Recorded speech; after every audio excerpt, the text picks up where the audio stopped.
Okay, so isang mapagpalang hapon po sa ating lahat.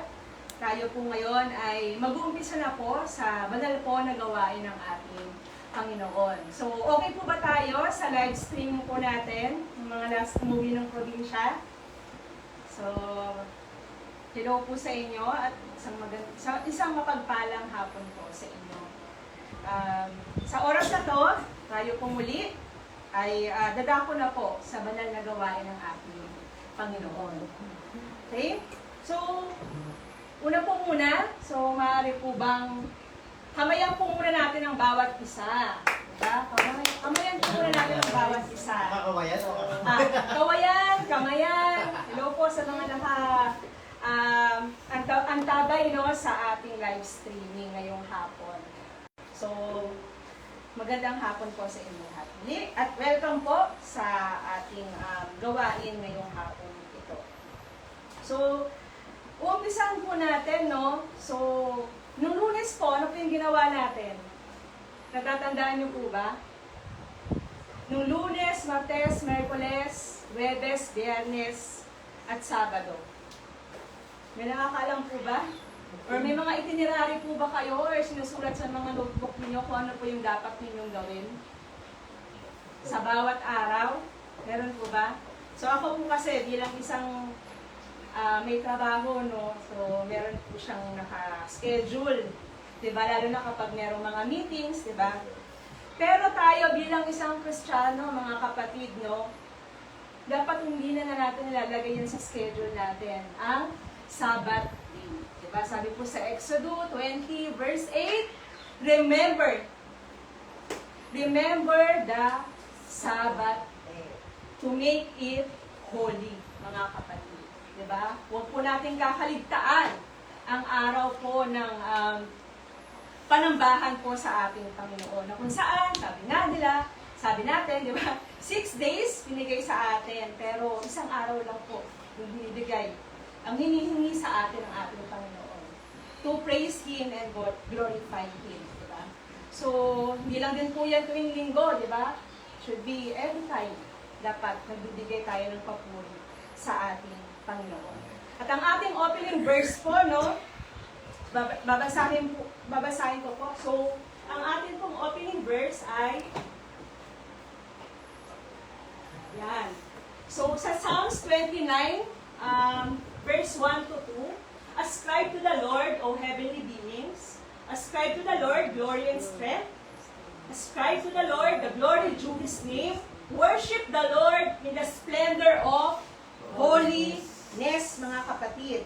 Yun po yung sinasabi yan sa salita po ng ating Panginoon, na kung saan bigyan po natin ng papuri ang ating Panginoon. At sinasabi din po, babasahin ko po sa Tagalog, ang sabi po dito, purihin ninyo si Yahweh. Purihin ninyo si Yahweh, mga nilikha sa kalangitan, kilalanin ang kanyang lakas at kanyang kaluwalhatian.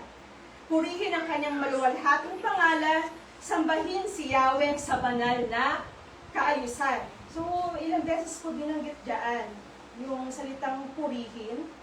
At ilang beses din po na nabanggit po sa salita ng ating Panginoon, yung ascribe. So, ilang beses po ba? Kung inyo pong nababasa, 3 times po na binanggit na ascribe. So, ano po ba ibig sabihin ng ascribe, mga kapatid? So, yung ibig sabihin po sa ibang salin po ng Biblia, yun po sa NKJV is give. Diba? So, isi-share ko po sa inyo yung aking po nakita sa NKJV po na version. No? Sabi po dito, give unto the Lord. O you mighty ones, give unto the Lord glory and strength. Give unto the Lord the glory due to His name. Worship the Lord in the beauty of holiness. So give, mga kapatid.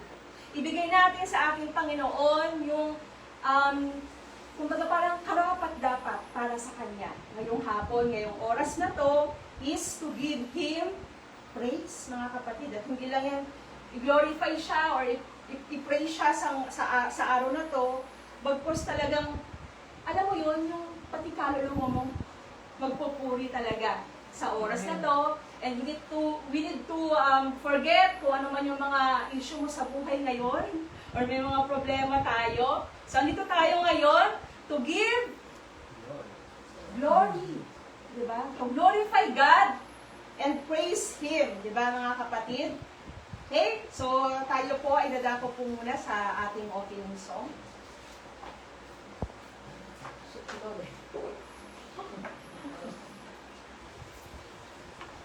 Tayo po ito ngayon, mga kapatid. Akan mo, O Diyos, tunay at dakila. Ang pag-ibig mo'y wakas at walang kapantay. Sa aming puso, sa aming buhay, papuri pagsultay iaalay. Bukas noon, ngayon, magpakailanman, luwalhating ka.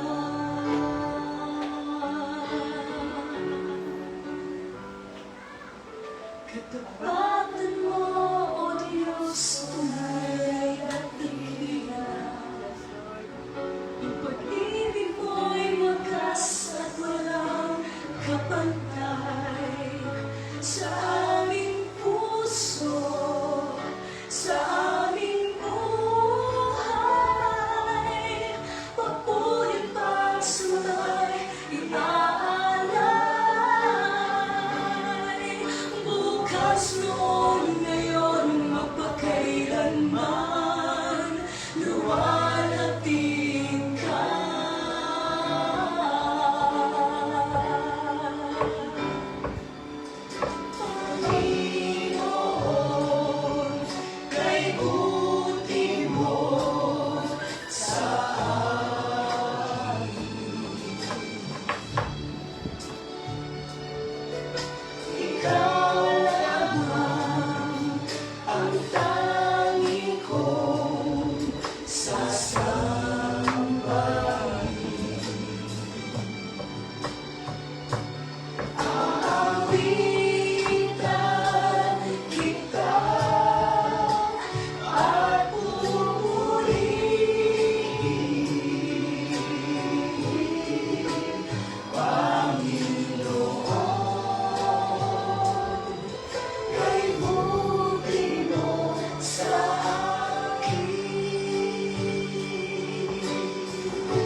tayo na po ay dadako na po sa opening prayer. Sige, tayo manalangin, tayo pumikit, at tayo makiisa sa panalangin. Yes, Lord, tunay nga po, Panginoon, kay buti-buti mo, Panginoon. Tunay nga, Lord, na ikaw ang Diyos na aming pupurihin sa oras na to, Panginoon. Dahil tunay nga, Panginoon, ikaw ay Diyos na dakila, Panginoon. Salamat, Panginoon, sa kabutihan mo sa loob ng isang linggo, Panginoon, na hindi ka po nagkulang sa aming lahat, Panginoon. Ikaw ang Diyos na sumama sa amin. Kami sinamahan mo, Panginoon, at iningatan, Panginoon. Kaya narito po kami, Panginoon, kami po magbabalik ng papurit na pasasalamat sa inyong harapan, Panginoon. Tunay nga, Lord, na ikaw ang Diyos na dinadakila po namin at dadakilain, Panginoon, habang kami nabubuhay, Panginoon. Kaya salamat po sa pagkakataon, Panginoon, na kami po, Panginoon, ay nakapagpuri po sa inyong pangalan, Panginoon. Kaya narito po kami sasamba sa inyong pangalan, Panginoon. At tunay, Lord, kami linisin mo, kami gawin mong karapat-dapat na dumulog po sa iyo, Panginoon, sa iyo pong harapan, Panginoon. Tunay nga, Lord, at ang aming pong tagapagsalita, pangunahan mo po siya, ikaw pong magsalita, at ikaw pong, gamitin mo po ang kanyang labi, Panginoon, upang lumabas po, Panginoon, ang iyong mga salita sa kanyang bibig, Panginoon. At muli, Panginoon, salamat po, Panginoon, dahil kami inipon mo, kami binigyan mo ng pagkakataon na kami po'y sumamba sa iyo sa oras na po, Panginoon. At salamat po, Panginoon, ito pong aming dalangin, in Jesus' name, Amen. Amen.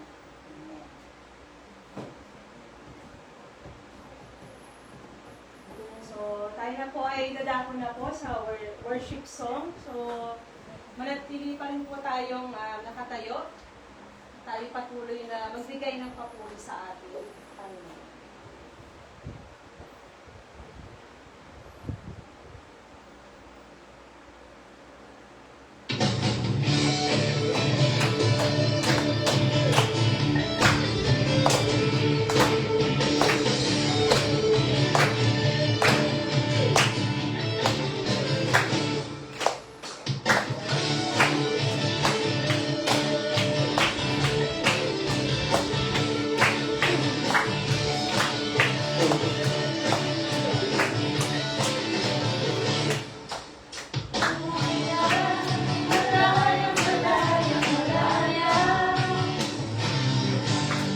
La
the glory, yours is the name above all name. What a powerful name it is. What a powerful name it is. The name of Jesus Christ, my King. What a powerful name it is. Nothing comes after this. What a wonderful name it is. The name of Jesus. Powerful name it is. The name of Jesus. What a powerful name it is. The name of Jesus.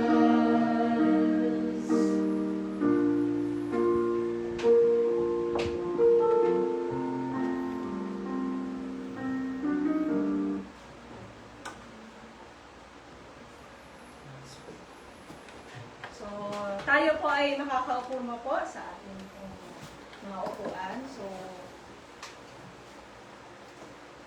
purihin po ang ating Panginoon at tayo pong muli ay nagkasama-sama po muli no, sa araw na to. So, this is a privilege, di ba mga kapatid? Amen. Di ba? This is a privilege mga kapatid na tayo muli ay makapagbigay at magpupurihan natin, mag-glorify ang ating Panginoon sa oras na to. So, bago po tayo dumako sa ating pong offering, so, announcement po, no? So, yung ating pong children ministry po, tuwing Saturday, alas 3 po ng hapon. At yung mga youth naman po is alas 5 po ng hapon. So, tayo po ay invite natin yung mga classmate, yung mga pinsan, yung mga pamangkin natin. So, invite po natin yung tuwing alas 5 naman po yun ng hapon. At yung every Wednesday naman po, yung ating po mid service. So, po natin yung kaliligtaan. Every, po yun, Wednesday, 7 p.m. po yun ng gabi. So, lahat po tayo ay sama-sama pong magbigay din ng papuri. So, it's all our activities or lahat ng gawain ng ating Panginoon is to give Him praise, mga kapatid. Talagang walang araw, walang exemption bilang tayo ay isang lingkod ng ating Panginoon. Nabigyan siya ng papuri. Diba? Nabigyan siya talaga dahil yun yung deserve ng ating Panginoon. Dahil siya ay siya.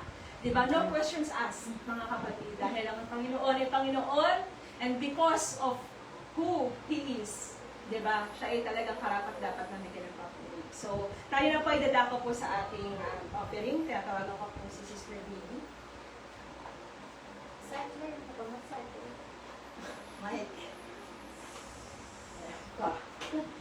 Tayo po ay madako na po sa pagbibigay at babasahin ko po dito sa Malakas.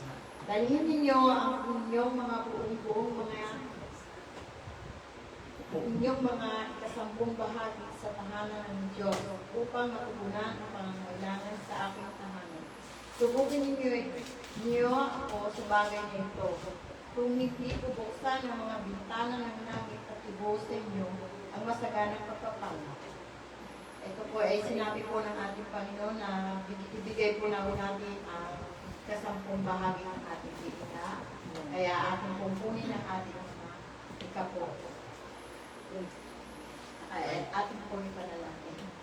Diyos, makapangyarihan sa lahat, pinupuri ka namin sa buong sanggol, pinagkaloob mo sa amin. Tunay na hindi po namin natutupad ang pagbibigay sa inyo sa buong bahagi ko. Turuan mo po ang aming mga puso, buhay, tuguran na at gamitin ang aming pong makikita sa inyong pong gawain po. Patuloy na dinadalangin po namin po. Yun po ang aming pong mga kahinaan. Dinadalangin po namin ito na patuloy na labanan po namin sapagkat ang inyong pong gawain ay patuloy na ikaw po ay dapat maparang. Salamat po Diyos. Salamat po sa araw na ito. Ganun po sa amin po mga ibigay po Panginoon. Salamat Panginoon sapagkat ito po ay magagamit sa inyong pong gawain. Salamat po Panginoon. Tulungan mo po kami na ang pamimimala ng aming pong gawain ay patuloy na ito po ang purihin ka. In Jesus' name.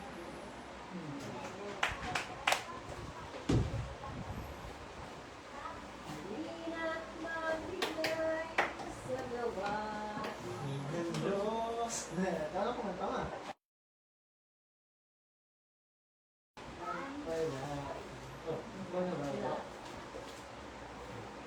Side.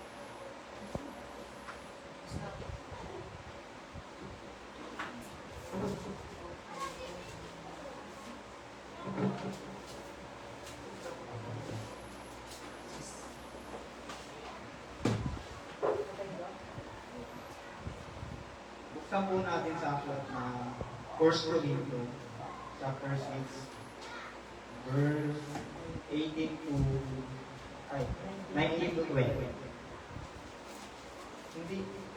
Hindi ba ninyo alam ang inyong katawan ay templo ng Espiritu Santo na nasa inyo at pinagkaloob ng Diyos sa inyo? Hindi ninyo pag-aari ang inyong katawan, sapagkat binili niya kayo sa isang halaga. Kahit gamitin ninyo ang inyong katawan upang mapangarap ang Diyos. Salamat. Pagpabasa namin.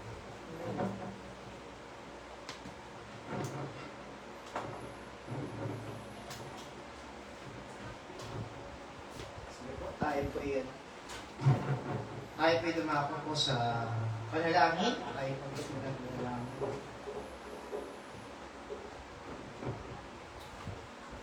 Panginoon Diyos, salamat po muli, Panginoon, sa araw nito na ikaw ang Diyos na amin pong maparangalan at madakila, Panginoon, sa oras pong ito, Panginoon. Dalangin po namin na sa lahat po ng pagkakataon, Panginoon, ay maluwalhati namin ang iyong dakilang pangalan, Panginoon. Dalangin po, Panginoon, sa iglesia ito na patuloy na maranasan namin ang iyong pagkilos. Lord God, even, Panginoon, mga kapatid namin na sa oras na ito ay nasa Pangasinan, ikaw ang Diyos na mag-bless sa kanila, sa tahanan ng papagamit patuloy sa iyong gawain, Panginoon. Ikaw ang Diyos na mag-bless sa kanila, Panginoon, saan man sila ngayon. At patuloy na hinihingi ko pang ingat niyo, Panginoon, sa kanila. At ikaw ang Diyos na mamuna sa mga buhay nila. Ganun din, Panginoon, kay Sister Juliet, Panginoon, dalangin po, Panginoon, ang patuloy na pagkilos mo sa kanyang katawang pisikal. Alam po namin na hindi po maikli ang iyong kamay. At ikaw ang Diyos na ikilos sa kanyang buhay, Panginoon. Panalangin po ang tunay na kagalingan na mararanasan niya, tunay na biyaya mo, yung kapangyarihan mo, ang masasaksihan niya na ikilos sa kanyang buhay, Panginoon. Kaya Lord, tinataas namin ang kanyang buhay sa iyo, Panginoon. Lord, pagpalain mo, Panginoon, ang bawat kapatid namin na nakakarinig ng iyong mga salita, nababahaginan ng iyong mga salita, Panginoon, mula sa mga bata, sa kabataan hanggang, Panginoon, sa mga kananayan, Panginoon, even sa midweek service namin, Lord God, bless mo, Panginoon, and even yung Sunday service namin, pagpalain niyo, Panginoon. Alam ko, Panginoon, na hindi ka natatapos kumilos, Panginoon. Meron kang ginagawa, Panginoon, at hindi man ito patid ng aming kaisipang panlupa, Panginoon, pero alam namin that everything is happened, Panginoon, because you has a purpose, Panginoon. Hindi po ito nangyayari ng walang dahilan, Panginoon. Hindi po nabubuong isang bagay na hindi mo ninanais at kalooban, Lord God. Kaya sa iyo po namin tinataas ang araw na ito at dinadakila ka namin at ikaw ang Diyos na mapapurihan sa aming mga buhay. This we pray in Jesus' name. Amen. Tayo po muli tumayo at witan natin ang ating Panginoon Diyos bilang paghahanda po sa pakikinig ng salita ng ating Diyos.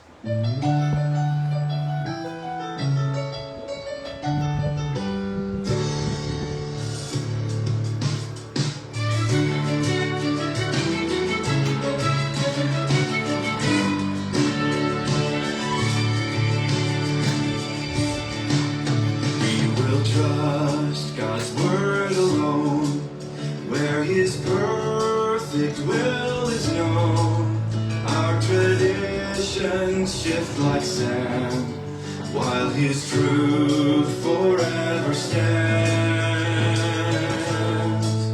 We will live by faith alone, clothed in merit not our own.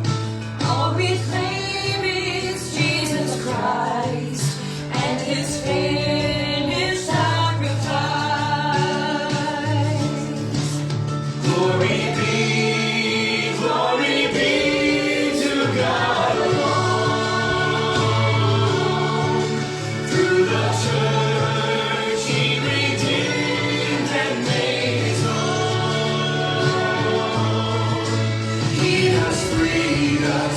He will keep us till we're safely home. Glory be to God alone.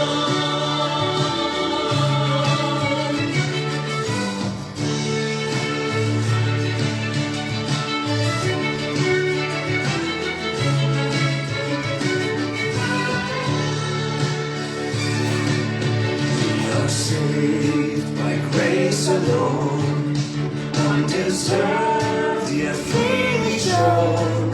No accomplishment on earth can achieve the second birth. We will stand on Christ alone, the unyielding cornerstone. Nations rage and devils roar, still He reigns forevermore.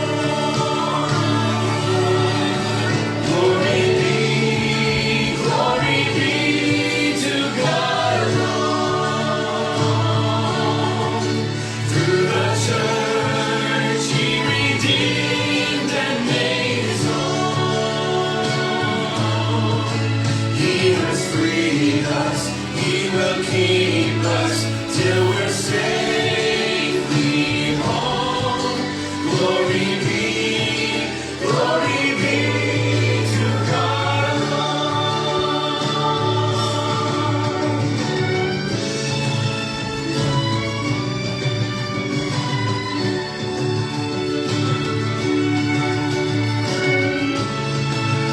Sige, tayo po'y makakaupo na mga kapatid at tayo po'y dadako po sa salita ng ating Panginoon Diyos. Ngayong araw na ito mga kapatid, so yung text natin ngayong araw is from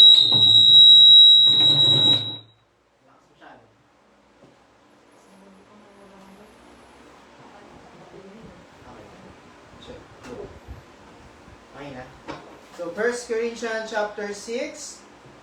Around 1 Corinthians chapter 6.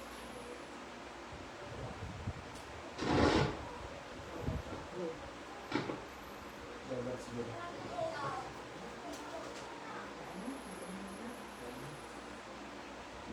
Okay. 1 Corinthians chapter 6 verse 19. At ang sabi ng ating Panginoon sa kanyang mga salita, what? Know ye not that your body is the temple of the Holy Ghost, which is in you, which you have of God, and you are not your own, for you bought with a price. Therefore, glorify God in your body and in your spirit, which are God's. So tayo po yung punit, pumigit manalangin, Panginoon Diyos, pagpalain niyo ang iyong salita, Panginoon, turuan niyo kami sa mga bagay na hindi namin nalalaman, sa mga bagay na hindi pa namin nagagawa, at sa mga bagay na hindi pa po namin nagiging anyo bilang Kristiyano. Ikaw ang tumulong sa amin na maintindihan at ganapin ang iyong pong mga salita. This we pray in Jesus' name. Amen.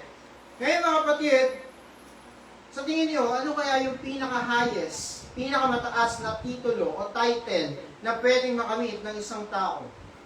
If you are in the politics, ang pinakamataas na title is yung pagiging president. Pwedeng pagiging hari, or pwede naman kung sa religious, yung meron tayong mga kinikilala na may mga kilalang mga personalidad na high ng mga iba't ibang religious group. Pero isa sa ating kilala na merong mga kilalang title ay si Manny Pacquiao. No? Meron siyang ilang title. Sa Canelo bilang world champion, meron siyang 8th division title. Kung isa pagdating naman sa larangan ng pagandahan, ang pinakamataas na title is yung Miss Universe. Pero bilang mga Kristiyano, mga kapatid, ano kaya yung pinakamataas na title na pwede nating tanggapin?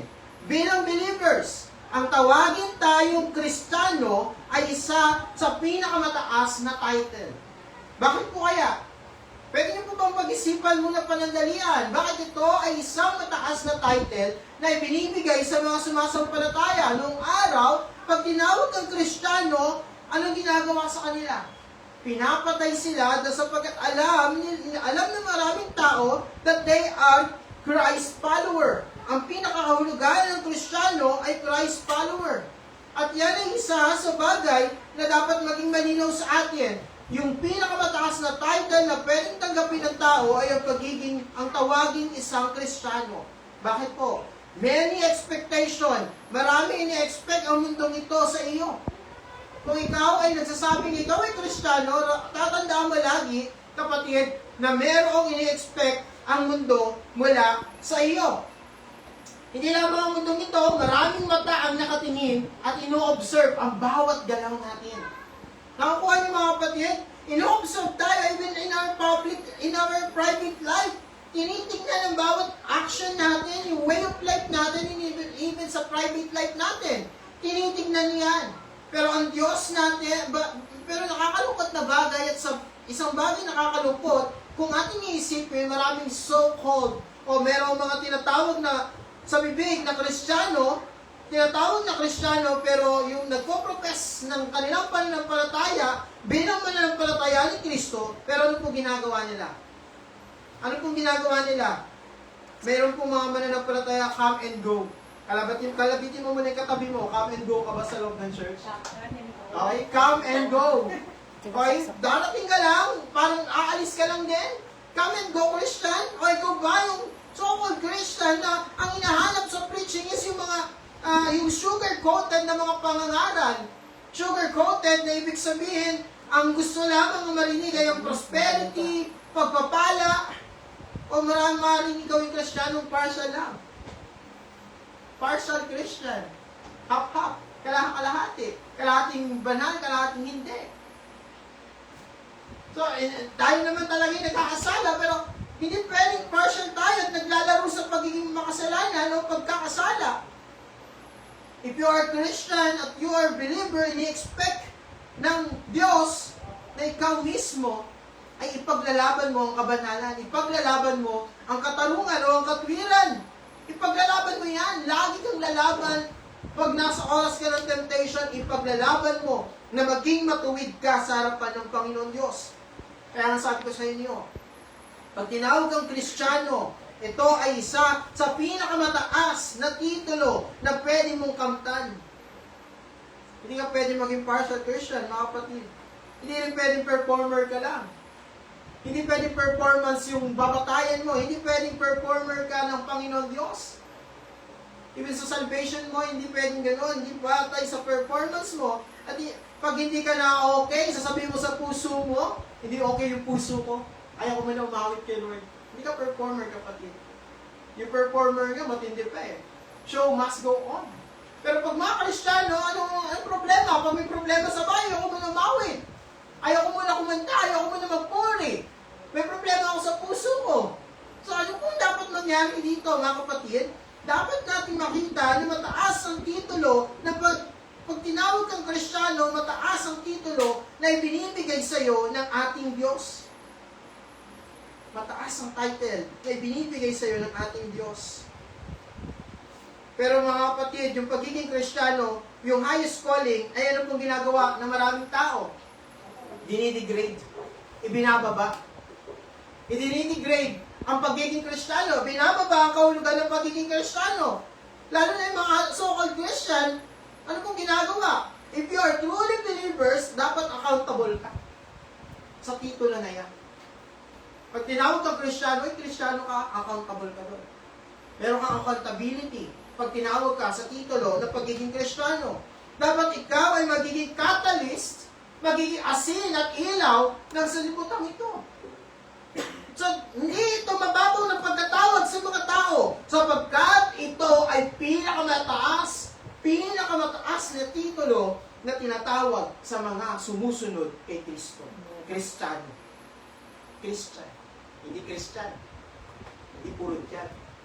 Kristiyano. Kinakailangan, kung ikaw ay tunay na Kristiyano, alam mo yung accountability mo. Ano yung reason? Ano yung reason bakit ito yung highest calling na dapat mong pangatawanan? Ipaglaban. Kung merong sin, kung merong pagkakasala, ay paglalaban mo. Meron itong highest purpose. Merong mataas na tungkulin ka bilang isang Kristiyano. Ngayon, marami nag-aagawan sa posisyon. Pero, hindi nyo ba alam na mas higit yung purpose mo pag tinawag kang Christian? Pag tinawag kang Kristiyano, mataas din yung calling mo. Akala natin yung pinakamataas na calling is lahat na pagiging abogado, pagiging doktor. No! The highest calling is to be called Christian. Again, many expectation. Ang ini-expect sa'yo at higit sa lahat, ang Diyos ay nag-expect sa'yo. Ang Diyos ay umaasa sa'yo na magiging catalyst ka sa mundong ito. You have a duty na dapat mong gampanan. Meron kang duty na dapat mong gawin. And that is to glorify God. To glorify God. Kaya pag-uusapan natin ngayon, tandaan niyo ito mga kapatid. Take note lang mga kapatid. We are not man's pleaser. Hindi sa totoo lang, never natin mapiplease ang tao. Therefore, we are not man's pleaser. Kahit sinong tao, gagawin mo ang lahat, magiging mabuti ka, later on, pagdating sa huli, you cannot please yung tao. You cannot please other or yung mga tao, yung mga sino man, but ito ang dapat natin tandaan. We are God's pleaser. Ano po yung dinadala natin sa Kanya? Ano po yung dinadala natin sa Kanya? Glorification sa pamagitan ng ating mga buhay. Glory. At yun ay paraan natin to please God. Actually, hindi natin mapiplease ang Diyos without faith. So kung hindi ka sumasampalataya sa Diyos, you don't have the desire to please God, at hindi mo rin magagawang i-please ang Diyos. Mamaya later on, pag-usapan natin paano nangyayari yun. Kaya yung fundamental doctrine natin na pag-uusapan ngayon is the word Soli Deo Gloria. Ang doktrina na ito ay nangangahulugan to the glory of God alone. Ang karangalan, ang kaluwalhatian ay sa Panginoon Diyos lang. Glory to God alone. To the glory of God alone. Naalala niyo po yung Ephesians chapter 2 verse 8 hanggang 9? Ano po sinasabi ng Ephesians chapter 2 verse 8 hanggang 9? You are saved by grace through faith sa pamamagitan ng pananampalataya, biyaya. At sino yung object ng ating pananampalataya? Kanino natin nilalagak ang ating pananampalataya? Ang pananampalataya natin ay nilalagak natin kanino? Kay Hesu Kristo. Wala nang iba pa na ating paglalagakan ng ating pananampalataya, hindi ang pastor, hindi ang simbahan, kundi si Hesu Kristo. Siya ang ating paglalagakan ng pananampalataya. And take note the word, pagdating sa verse 9, you are saved by grace through faith, at sa pamagitan ni Kristo. It is not by your works. Hindi sa pamagitan ng iyong gawa, ng iyong mga ginawa, ng iyong pagsunod. Bakit po? Anong purpose? May kasunod the word.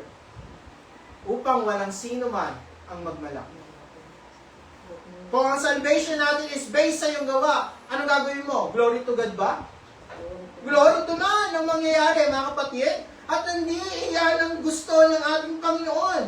Hindi yan ang pinakaplano ng Diyos. Kaya ang salita ng Diyos ay maliwanag na nagsasabi, ang kaligtasan ng tao ay hindi nangyayari sa pamagitan ng ano po, ng yung gawa.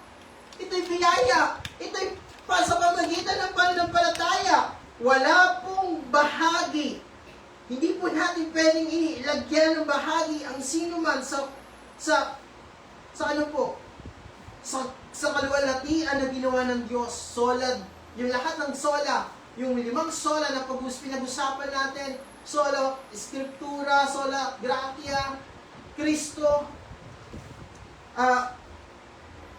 Fide, mga kapatid, lahat yan ay tinutumutukoy saan?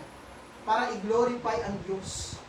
Na-save ka through grace, by grace, through faith, sa pamagitan ni Kristo. According sa Scripture, for what reason? To the glory of God alone. Wala pong pwedeng angkinin ng tao na siya yung pwedeng magparangalan. You are not your own. Dapat ito ang makikita niyo sa text na to. Ano ba sabi ng text natin in 1 Corinthians chapter 6?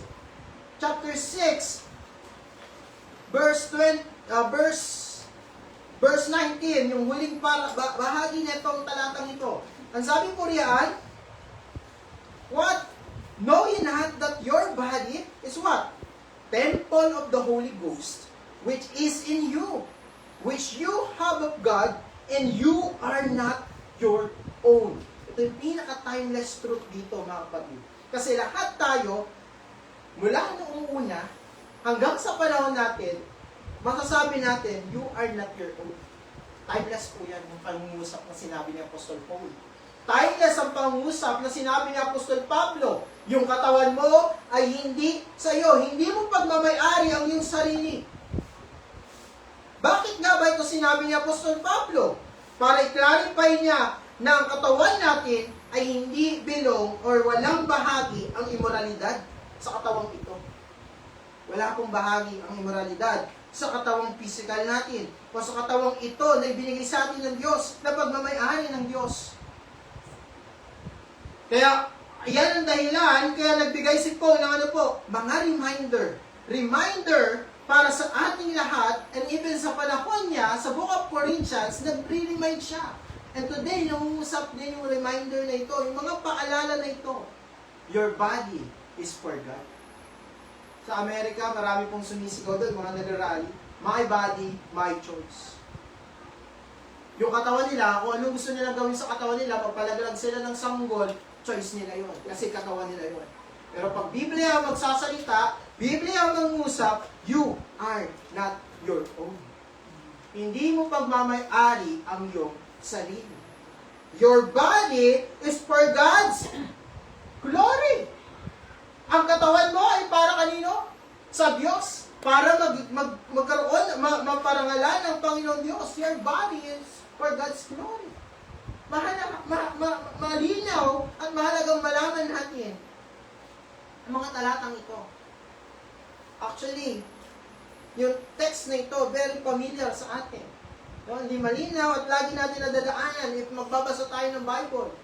Pero gaano natin pinangangatawanan ng ating katawan ay para sa kalwalatian ng Diyos. Para sa kakarangalan o ikakarangal ng ating Diyos. Ikaw yung isang anak, ano bang gagawin mo? Mag-a-addict ka ba or magiging sugarol ka ba? Mabibigyan mo ba ng karangalan ng iyong magulang, iyong ama? Sabi ng Proverbs.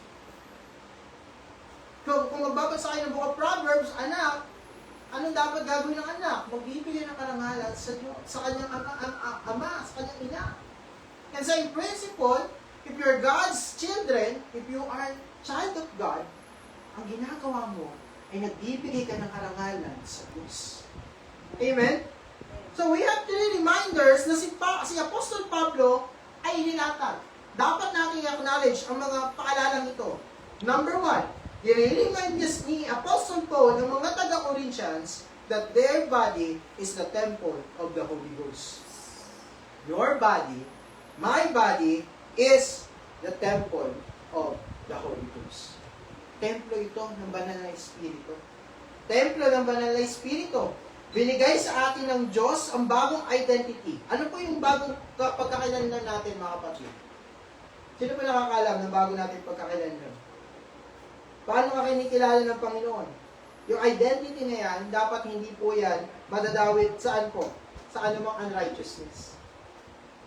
Pag yung identity mo, yung identity mo ngayon bilang isang mananampalataya ni Kristo, bilang Kristiyano, hindi po yan dapat mababahiran o madadawit sa anumang unrighteousness. But instead, saan po dapat?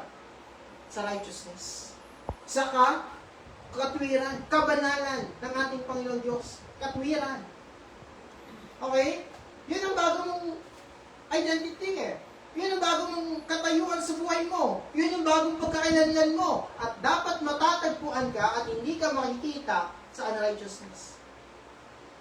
At yun ang pinaka-point na naisituro ni Apostol Paul sa chapter 6 hanggang chapter 8 hanggang chapter 9. Kung titingnan natin yung context flow ng talatang ito, makikita natin ang layunin ng kanyang pangusap para sabihin sa kanila, your body is not for immorality. Hindi dapat makita ka sa anumang unrighteousness. Bagkos, dapat makita ka sa kabanalan. Hindi dapat nai-involve ang isang Kristiyano saan? Sa anumang unrighteousness, sa kasalanan. Hindi pwede. Ito ay mahigpit na paalala ni Apostol Paul. Bakit po? Again, the reminder is what? Ano yung reminder? Did you know that your body is the temple of the Holy Ghost, Holy Spirit? And then, matatagpuan ka, nasa birhouse ka, matatagpuan ka, nasa kasalanan ka. Imagine niyo yan, kapatid. At sasabihin mo, you are Christian, yung pinuprofess mo, mananampalataya ka. Isipin niyo mabuti. Dapat pa bang matagpuan tayo o ma-involve o magkaroon tayo ng makita tayo sa anumang uri ng kasalanan, pagsamba sa Diyos-Diyosan, sa anumang mga ginagawa ng mundong ito. Hindi tayo tinawag ng Diyos para sa ganoon, pero tinawag tayo ng Diyos para ilagay tayo sa panibagong dahilan ng pamumuhay natin, ang kabanalan. Kaya binigay niya ang isang paalala. You are the temple of the Holy Ghost. You are the temple of the Spirit. Ang Espiritu ng Diyos ay namumuhay, nagdedwell kanino po? Sa iyo. Sa iyo. Ang Espiritu ng Diyos nasa iyo. Ang Espiritu ng Diyos nagdedwell sa iyong buhay, sa iyo mismo. What is the meaning? Kasi nasinabi na sa paalala ni Apostol Paul na yung ikaw ay templo ng banal na Espiritu. But at the same time, bakit siya nagpapaalala? May nakakalimot po ba dito? Tanongin mo katabi mo, nakalimot ka ba? Nakakalimot ka ba? Minsan nakakalimutan natin mag-toothbrush. Meron ba? Minsan nakakalimutan natin maglinis ng katawan. Pero hindi natin nakakalimutan kumain. Lagi kasi may reminder yun siya. Kumukulo lagi yan. Nagsisignal sa isipan mo. Nagsisignal sa katawan mo yung mga nerves mo. And that is the importance ng ano po, reminder. Baka kasi nakalimutan mo, templo ka pa rin ng banal na Espiritu. Yung bahay mo nga, di mo nakalimutan linisin eh. Yung bahay natin, hindi natin nakakalimutan magwalis, magligpit. Pero tanong, yung tahanan ng Diyos, baka nakakalimutan mo, templo ng Diyos. Templo ng banal na Espiritu. Ang agrumento ni Apostol Paul, nag-start sa verse 9 ng 1 Corinthians chapter 6. Sa verse 9, makikita natin sa talatang ito, ang pangusap ni Apostol Paul. Pakinggan niyo mabuti. If you have your Bible in your hand, please open your Bible in 1 Corinthians chapter 6, verse 9. Ano po sinasabi ng verse 9? Know ye not that the unrighteous shall not inherit the kingdom of God? Kaya sabi ko sa inyo, hindi ka dapat ma-involve sa anumang unrighteousness. Kasi ang argumento ni Apostol Paul ay napaka plain truth. Malinaw, harsh truth, pero katotohanan. Yung kanyang inilatag na katotohanan ay mapanakit. Mapanakit na salita. Ano po sabi niya? Know ye not that the unrighteous shall not inherit the kingdom of God? Sa Tagalog, mga kapatid, hindi ba ninyo nalalaman na mga lipo ay hindi magsisipagmana ng kaharian ng Diyos? Ay, hindi mabuti. Kaya sabi ni Paul, kanukto ng mga talatang ito, huwag kayong padaya kahit ang mga nakikiapid, ni ang mga mananamba sa Diyos-Diyosan, ni ang mga mangangalunyak, ni ang mga nambababae, ni ang mga nakikiapid sa kapwa lalaki, ni ang mga magnanakaw, ni ang magsasakim, mga manlalasing, ni ang mga mapagtungayaw, ni ang mga manglulupig, hindi magmamana ng kaharian ng Diyos. Nakakalungkot at matinding pangungusap ang binabahagi ni Paul sa 1 Corinthians chapter 6. Hindi nyo ba alam? Hindi kayo magmamana. Pero pakinggan nyo yung verse 10. May comparison na ginamit si Apostol Paul. Actually, sa verse 10, patuloy pa rin po niyang i-open. Ano ba yung mga unrighteousness na hindi makakapasok sa kaharian ng Diyos?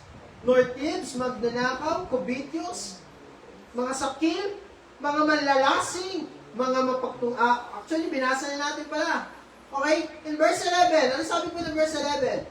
And such were some of you. Dati po, ganun tayo. Sabi po ng Tagalog, at ganyan ang mga ilan sa inyo. Alabitin mo katabi mo. Ay, Dati ganyan ka. dati ganyan ka. Dati ganyan ako. Di ba? Dati ganyan tayo, mga kapatid. Okay?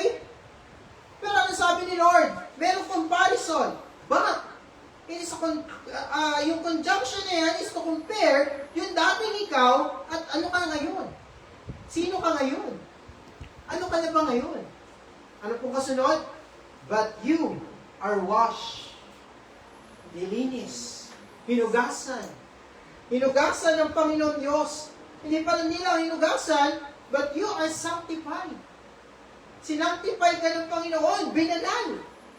Sa Tagalog, pinababanal, binanal, at pinababanal pa ng Diyos. Hinugasan ng Diyos. And then, hindi lang natapos sa sinanctify ka ng Diyos, inaring ganap. Pinawalang sala ka ng Diyos. Amen? Pinawalang sala ka ng ating Panginoon sa pangalan ng ating Panginoong Heso Kristo sa pamagitan ng Spirit ng Diyos. Espiritu ng Diyos. Again, ginastify, sinanctify, and you are washed sa pamagitan ni Kristo.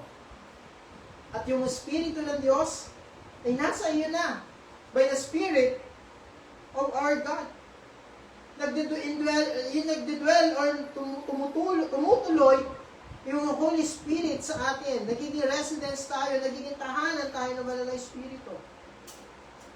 And then, balikan natin yung verse 19. Gusto ko pong ma-notice nyo yung pangungusap ni Apostle Paul. Sa King James Version, sa KJV, kung KJV po yung bahawak nyo, sa King James Version, nag-start po siya sa isang rhetorical question. Ano po ginamit niya? What? Malalagay nyo ng emotion pagbabasa ng King James. What? May pagkakagulat, may paggugulantang, or may pagkatataka ka? Nagtataka ka saan? Hindi nyo ba alam? Teka, nakakagulat kayo Hindi nyo ba alam na kayo ay templo ng banal na Espiritu? Hindi po natin dapat ito malimutan. Kundi nakakapagtaka na ikaw ay tinatawag na sa Kristiyano, tapos hindi mo alam na ikaw ay templo ng Holy Spirit? What? Ano nangyayari? Nakalimutan? Kinakalimutan? Pasadyang? Hindi mo lang nalalaman. Pero this is the reminder, mga kapatid. This is the reminder. Reminder sa atin. Every time na nagpupol tayo o nalalaglag tayo sa kasalanan, kailangan natin i-remind yung sarili natin, and this is the purpose ni Apostle Paul, kasi naglag sa kasalanan ng Korinto. May fornication. So, nire-remind niya sila, you are the temple of the Holy Spirit. Temple ng Banal na Espiritu. Now, let's talk about, ano nga ba yung body natin? Ano yung purpose? Bakit ginamit ni Paul? Your body is the temple of God. Body. From Genesis, kinrate ng Diyos, physical na katawan mula saan? Alabok. Tandaan niyo mga kapatid, alabok is something, dirty. From dirt. Kaya, kung wala kang humility, tandaan mo kung saan kang galing. From dirt. Okay? So, ayun dapat nililimayin natin sa ating sarili. Galing tayo sa dirt, galing tayo sa alabok, pero anong ginawa ni Lord? Pinorm as body, binigyan ng inugis ng Panginoon. At ano po ginawa? Hiningahan sa nostril. Nagkaroon ng living soul, naging buhay. At dahil sa kamatayan, sa kasalanan mga kapatid, nagkaroon po ng kamatayan. Ano po yung kamatayan? Kamatayang pisikal, kamatayang espiritual. And the question is, mga kapatid, ready po ba ang isang patay na tao makakapalakpak? Dito wala pong patay. Kasi hindi po tayo patay physically. Nakakaawit ka pa. Nakakapakinig ka pa. Nakakatingin ka pa sa akin. Nakakapagpuri ka pa kay Lord. Hindi ka patay. Tama? Kasi kung patay physically, hindi ka makakapagpuri sa Diyos. Hindi ka makakapagpalakpak, hindi ka makakasigaw, hindi ka makakasayaw. And same principle, kung ang yung espiritu ay patay, paano po mangyayari? Makakapagpuri ka ba sa Diyos? Hindi. I-glorify mo ba ang Diyos? Hindi. Walang patay spiritually ang magpupuri sa Diyos. Tandaan niyo po yan. Pero meron kang bagong identity. Born again ka. At ang espiritu ng Diyos ay sumasa iyo na. Yung namatay na espiritu mo, yung namatay spiritually, pinalitan na ng Diyos. At yung bagong covenant ng ating Panginoon ay nilagay niya na sa iyo. At yung espiritu ng Diyos ay inilagak niya sa iyo. Kaya ano pong tawag sa atin? Regenerated. Born again. Binuhay muli. Sa pamagitan ng Espiritu Santo ng ating Panginoon Diyos. Kaya yung reason, yan yung reason, tayo dapat lalo magpuri. Lalo mag-worship sa Diyos. Lalo sumamba sa ating Panginoon. Kasi buhay ka eh. Buhay tayo. In the sense, kung ikaw ay patay physically, hindi ka marunong pumalakpak. Kahit galaw-galaw mo yung katawan ng isang bangkay, hindi mangyayari. Pero as I said, buhay ka. Physically and spiritually. Kaya gamitin mo yung buhay sa pagpupuri sa ating Panginoon Diyos. Sa chapter 9 hanggang 12, mga kapatid, yun yung teaching ni Paul na sobrang lala, sobrang harsh, sobrang mapanakit. Mapanakit. Yung unrighteous ay hindi makakapasok sa karya ng Diyos. Fornicator, ang daming listahan yan. Yung fornicator, idolaters, adulterers, effeminates, and so on. Binasa natin kanina yan. Pero tingnan nyo mga kapatid. You are washed. Nilinis, sinanctify, hinugasan ng Panginoon, ginastify, ano po tawag sa atin? New creation. Bagong nilalang sa pamagitan ni Kristo Jesus. Yung Holy Spirit nagdudwell sa atin. Explicit po yun, pinahayag ni Paul. Maliwanag na pinapahayag ni Paul sa kanyang sinabi in 1 Corinthians chapter 6, verse 16 to 18. 2 Corinthians 6, verse 16 hanggang 18. Ang sabi po ni Paul sa 2 Corinthians ay ganito, mga kapatid. Verse 16 ng 6. 2 Corinthians chapter 6, verse 16.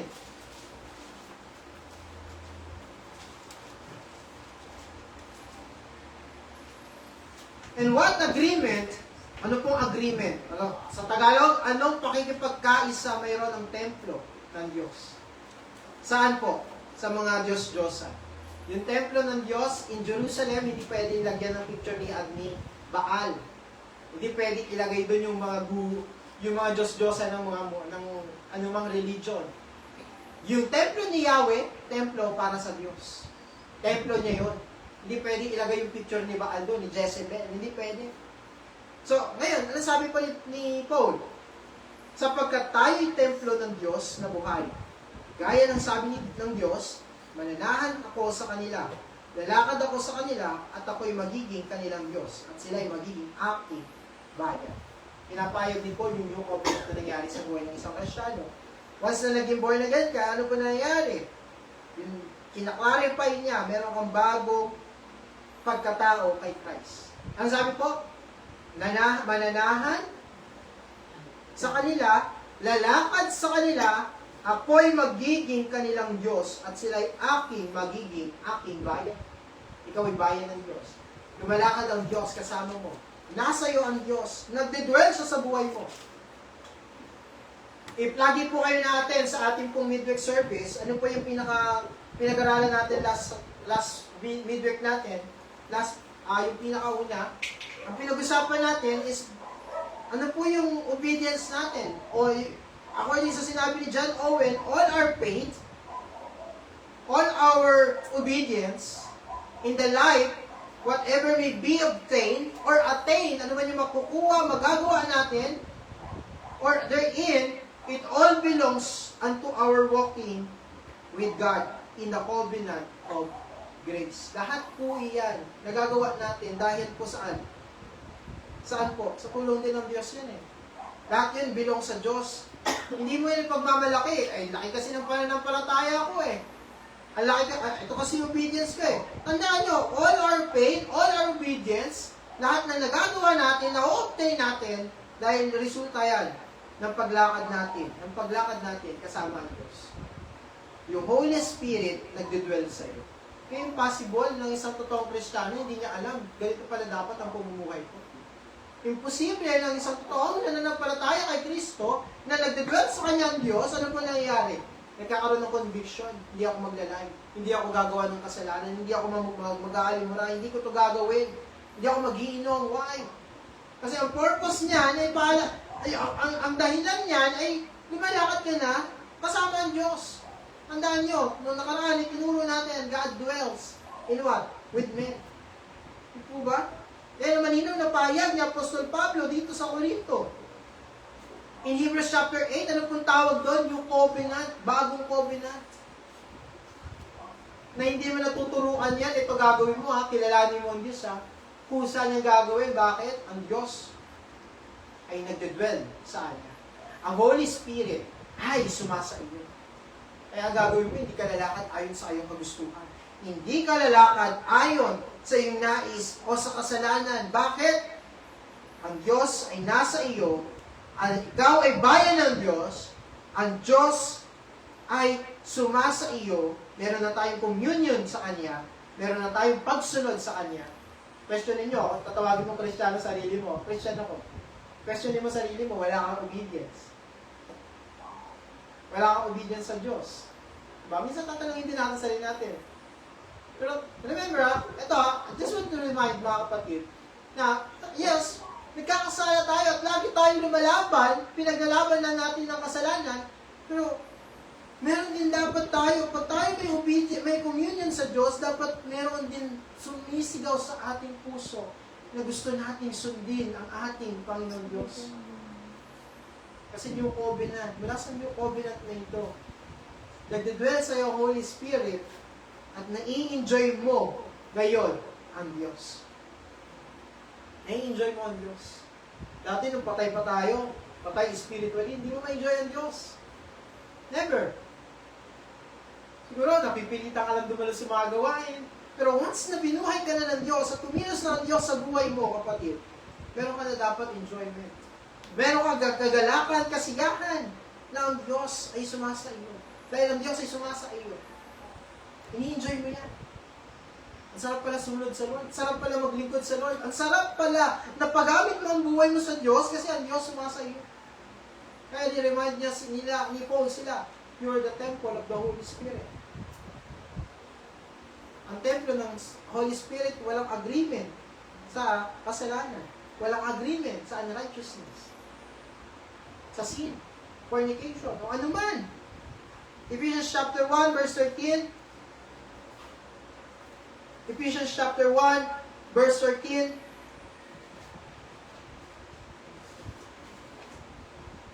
Ang sabi po ni Paul, ganito,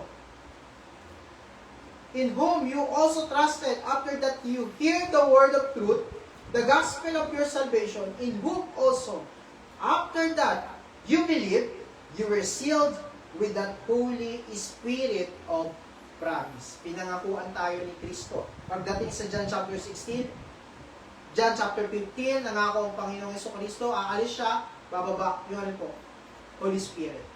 At yun ang sealed, o silyado na ang mga Kristiyano ng banal na Espiritu. In Ephesians chapter 31, verse 13, sabi po, 1 verse 13 ng Ephesians,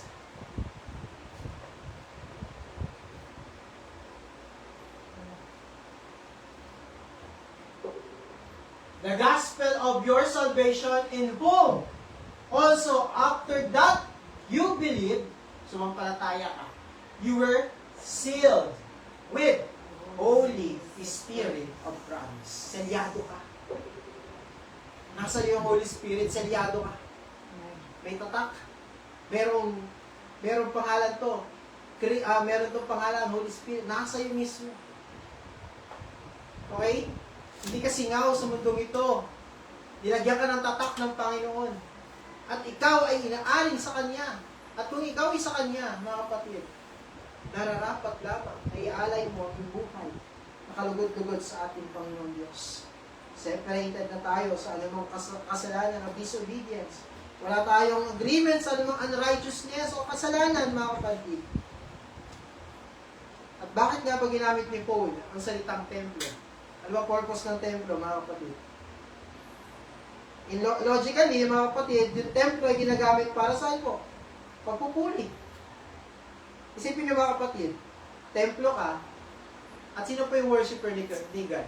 Sino dito worshiper ni God? Worshiper ka ba, kapatid?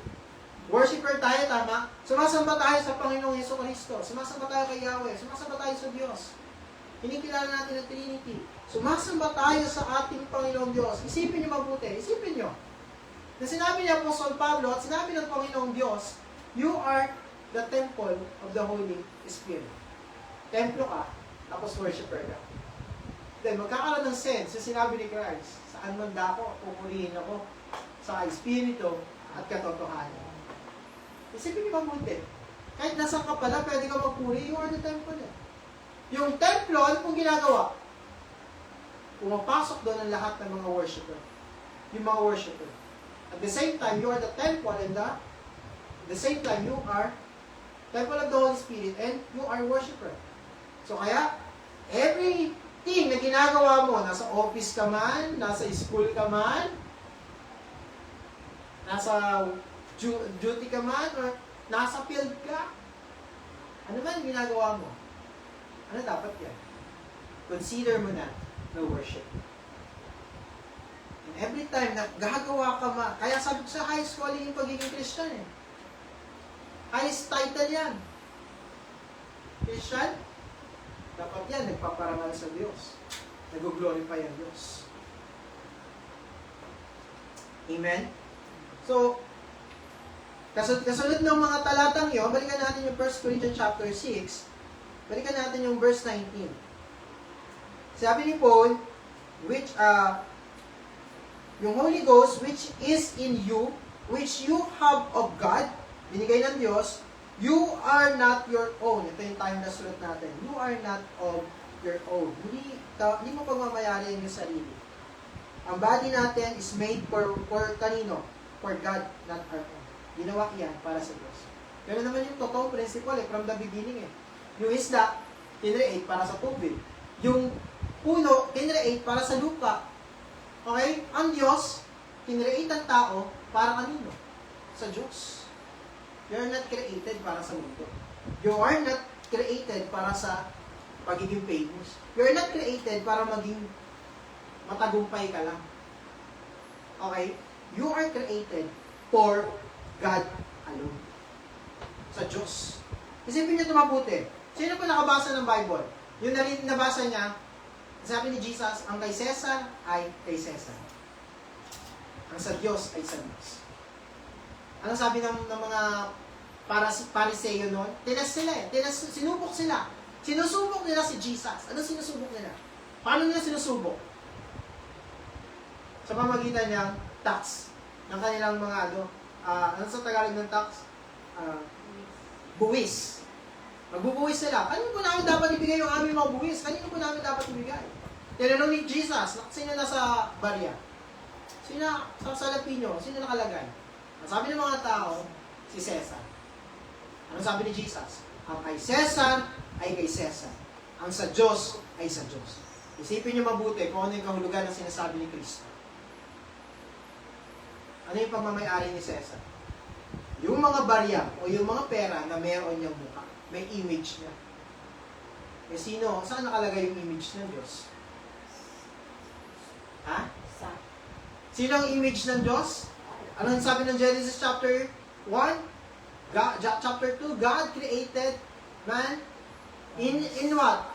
His own image. So, kanino ka? Sa Diyos. Yun ang pinakakahulugan ng sinasabi ni Christ sa mga tumutuligsa sa Kanya. Ang kay Cesar ay kay Cesar, ang sa Diyos ay sa Diyos. Ang mga tao ay para sa Diyos. ang katawan mo ay para sa Diyos. Yun ang iandog mo. Yun ang ibigay mo. Yun ang ipagkaloob mo.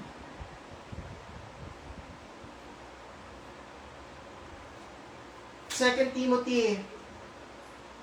Sabi ng 2 Timothy, tingnan nyo chapter 2.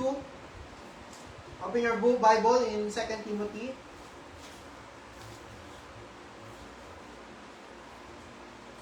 Second Timothy chapter 2 verse 19. Nevertheless, the foundation of God stands sure, having the seal. The Lord know them that are His. Sino pinakikilala niya? Yung may mga seal. Yung may mga seal. The Lord know. Sino po? Yung sa Kanya. Let everyone that name of the name of Christ depart from iniquity. Again, kung ikaw ay sa Diyos at ang pangalan ni Kristo ay nasa iyo, depart from iniquity. Layo tayo sa karamihan. Layo tayo sa kasalanan. Actually, may kasunod pa yan Verse 20. Ano pa sinasabi? Sa great house, meron pong vessels of gold and silver. Meron pong mga ganito, may mga pilak, merong kahoy, merong earth, may gawa sa putik. Ano po tayo dyan sa apat na yan?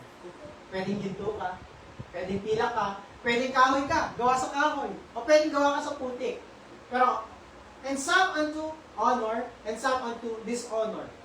Yung iba, para mag-honor sa tahanan. Yung iba naman, dishonor. But then, verse 21, ano sabi ng Panginoon?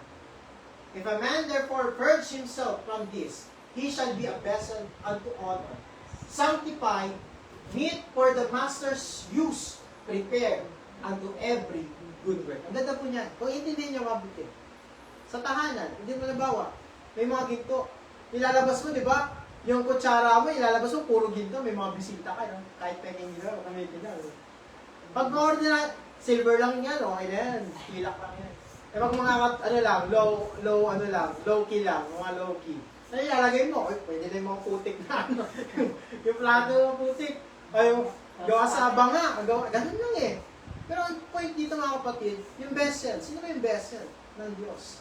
Holy Spirit. Sino yung vessel ngayon ng kapangyarihan ng Diyos? Binigay sa atin ng kapangyarihan ng Diyos, binigay sa atin ng Holy Spirit. Pwede kang maging isang kagamitan na magbibigay ng karangalan sa Diyos o magbibigay ng dishonor sa Diyos. So, anong nais mo maging kagamitan? And then, sa ikalawang paalala ni Paul, i-remind niya sila, you are bought with a price. Binili ka ng Panginoon sa mahal na halaga.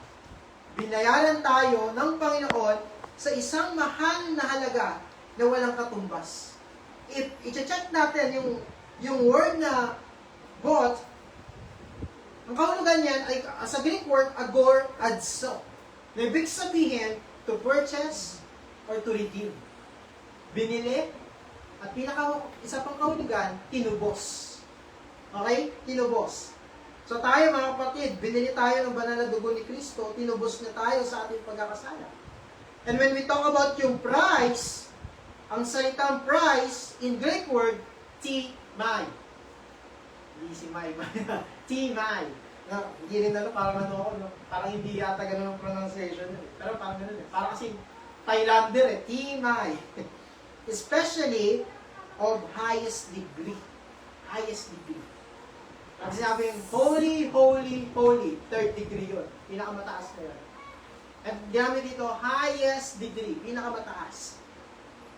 In analogy, titingnan natin ito, kung sa sariling tao, kung tao ka, sa esteem, or dignity. Binili ka ng dignity, indignity. Okay? Binili ka in esteem, or with dignity. Highest degree, pinakamataas. Kaya sabi ni Peter sa kanila, sabi ni Pedro sa 1 Peter chapter 1 verse 8, ito ganda na example ni Peter. Ang sabi po ni Apostle Peter, chapter 1 verse 18, for as much as you know that you are not redeemed, purchased, pwedeng translated purchased or bought Hindi ka binili o hindi ka tinubos. Saan? With corruptible things. Ano po yung nabubulok ng mga bagay? Silver, gold. Mataas na value na po yan, di ba? Pero yung binili sa'yo ni Lord, yung pinabayad sa'yo ni Lord, is highest pa doon. Pinaka-valuable pa doon. Ang katumbas, highest degree. Ang katumbas is dignity. Kaya ano po siya? Sa cross, nung hinang siya sa kahoy, sa pulong kahoy, anong ginawa? At dineclare ni Paul, hinang siya sa kahihiyan. Yun yung pagkasulat niya sa Book of Galatians. Sino yung nagpako sa kahihiyan? Si Paul, si Christ. Sa kahihiyan yun.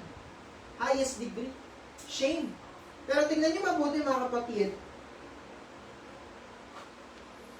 tinubos ka hindi sa pamagitan ng mahal na silver or ginto, but kahit na vain conversation mula doon sa mga tradition ng mga father natin, ng mga ninuno, ng mga Israelites. Pero sabi ng verse 19, but with the precious blood of Christ, as of lamb without blemish and without spot.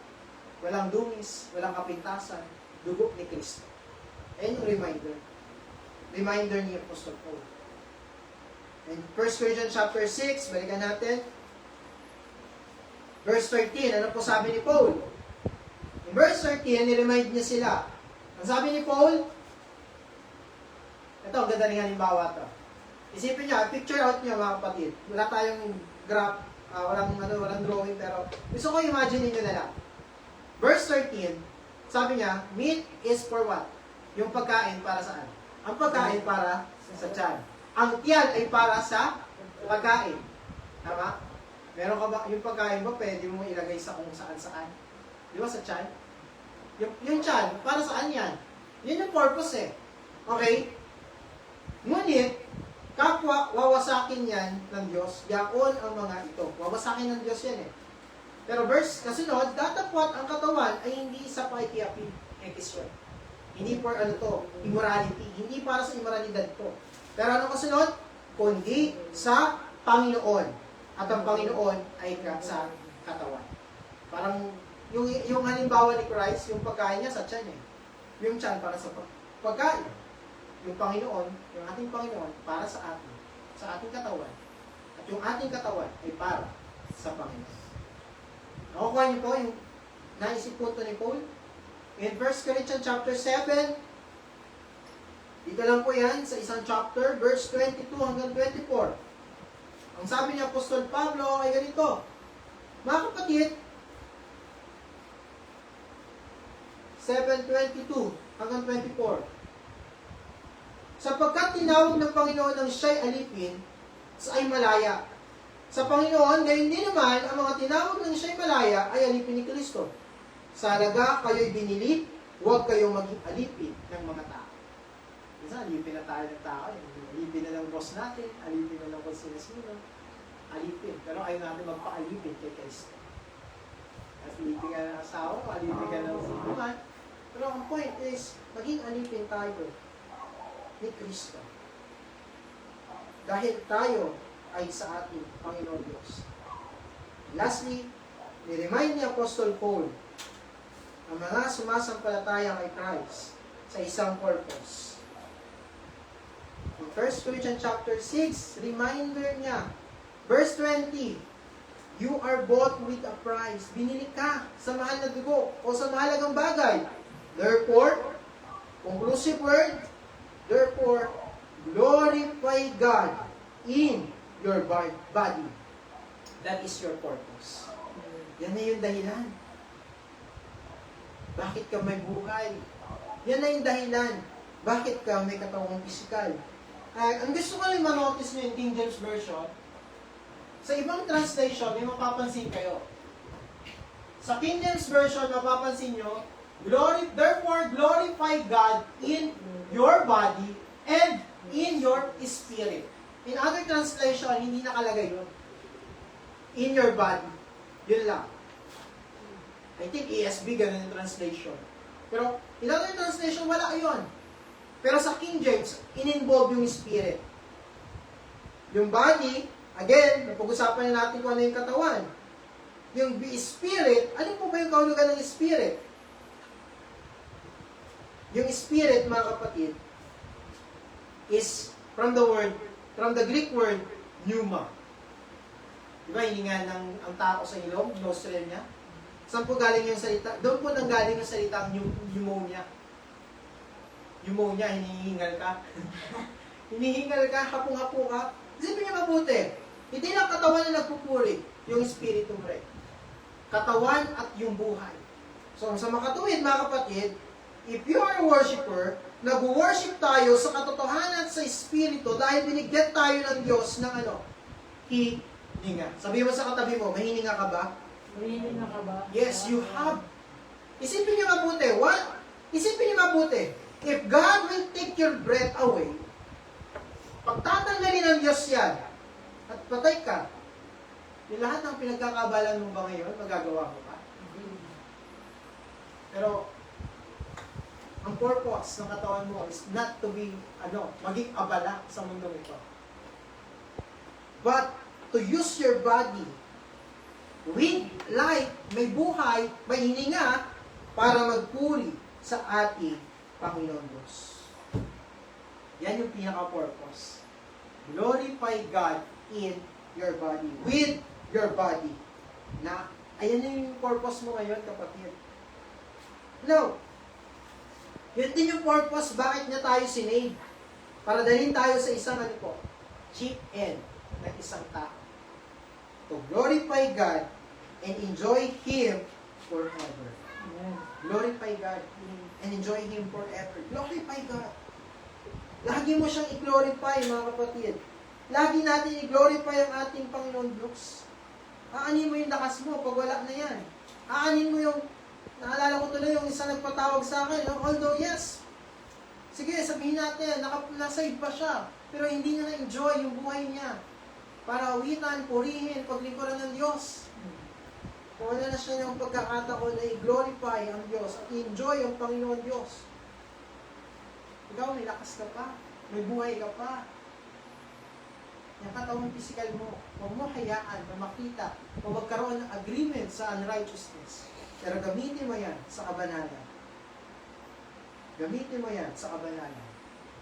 And Psalms, ito nakita ko sa post ni Sis, sa my day niya, in Psalms 150 verse 6, pangalan lang po. In Psalms 150 verse 6, kasi ako, 150 verse 6. Pinos na yung day. Sige. Paano nga po, pa-flash lang ko lang. Paano natin sasabihin.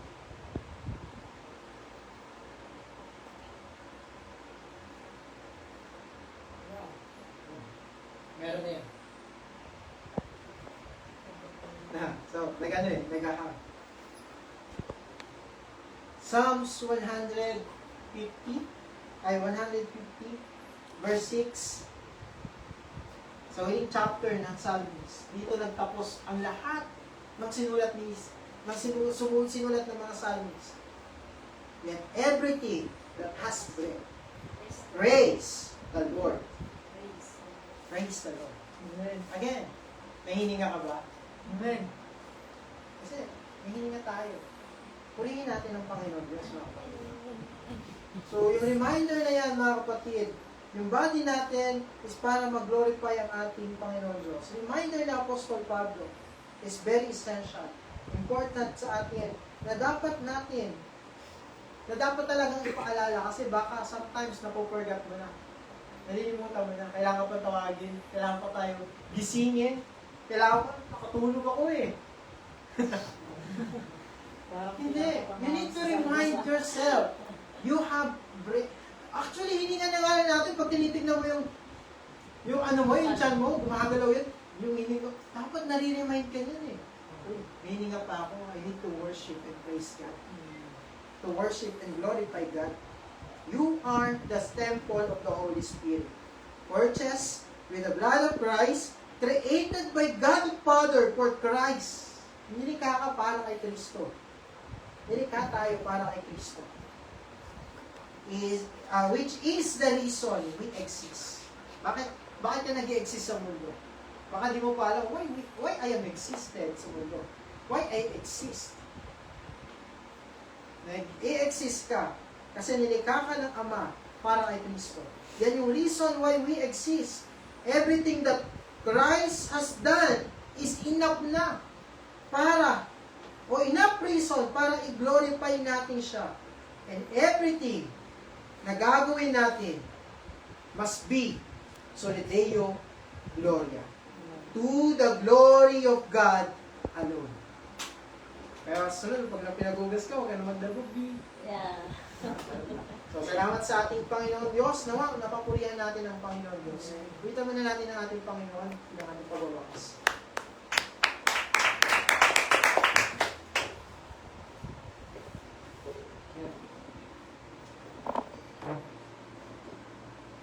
Medyo Tagalog na. Medyo Tagalog ka pa. Ay, pusong basat po pa. Enter na.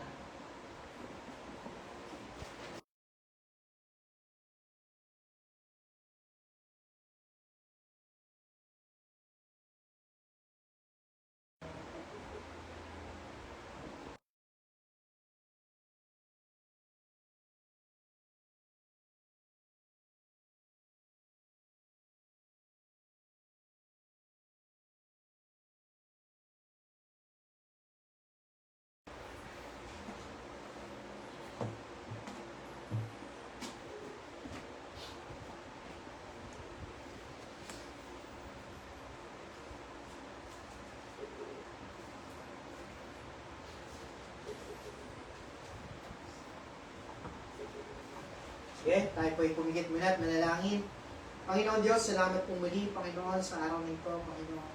Dalangin ko, Panginoon, na bawat isa, Panginoon, ay naranasan, Panginoon, ng iyong kabutihan at naranasan ng iyong biyaya sa pangaral ng Sulta.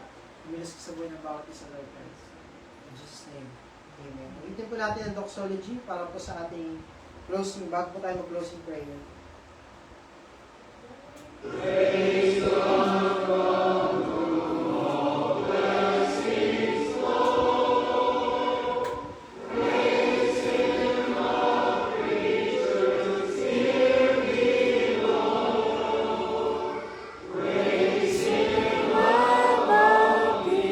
Heavenly hosts, praise Father, Son, and Holy Ghost.